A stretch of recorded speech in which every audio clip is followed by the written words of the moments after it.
So there are 42 days until November's general election. Will the result have an impact on financial markets? You know, we're talking about an election year, hello, and then a global pandemic on top of that, already affecting markets both here and abroad. Well, Jim Lineweaver with Lineweaver Financial Group joins us now to share a little bit of insight. Thank you, Jim. It's good to see you. And good to see you. Good morning. Talk a little bit about history, historically, what's happened in the years past. We don't always have the numbers with a pandemic, but we certainly do during election year.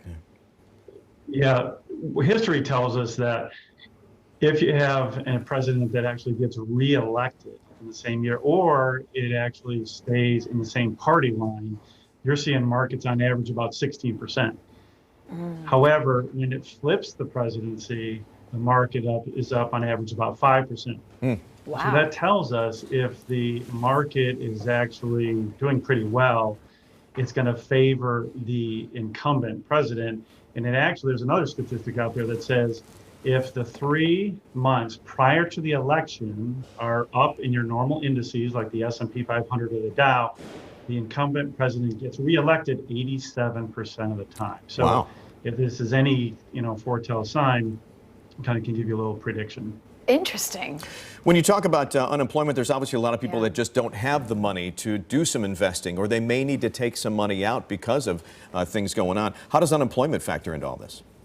Oh, well, there's a lot of headwinds around the corner. That's why traditionally September and October are very volatile months. So we are expecting more volatility between now and the end of the year, not just from the election, but we just came off of August, which was a great month for the market. It was up around 7% as measured by the S&P 500. And then you can expect this volatility in the next couple of months. But don't forget, when you talk about unemployment, that a lot of the companies that took the PPP loans, they could not lay anybody off until this month. So that's why you're seeing some layoffs start to pick up. You're going to see unemployment probably pick up again. But then you also have companies like Amazon that are actually hiring people. So it definitely depends on what industry that you're in or that you're used to as far as where that unemployment is.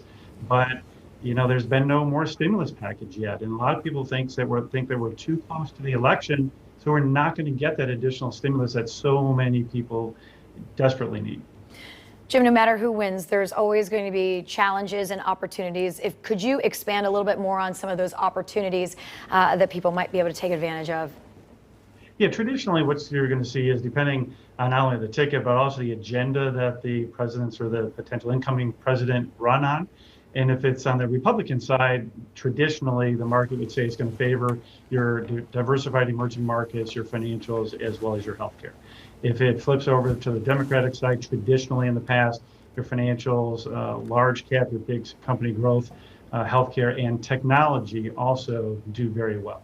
And you're holding a free webinar, I understand, right, for people who want to learn a little bit more. We are. It's going to be tonight at 6 o'clock, as well as Thursday night. They can just log on to lineweaver.net. We're not only going to go over the elections, we have the head of our investment committee on there, as well as our accountant to talk about tax strategies between now and the end of the year, but more importantly, the upcoming elections. Well, this is a time when people need that financial help. So, Jim, we appreciate that. We'll be looking for the seminar tonight and the webinar. Jim Lineweaver with Lineweaver Financial Group. Appreciate the insight. We'll talk to you soon, Jim. Yep, take care. Have a good day. Thanks, Jim. Thanks, you too.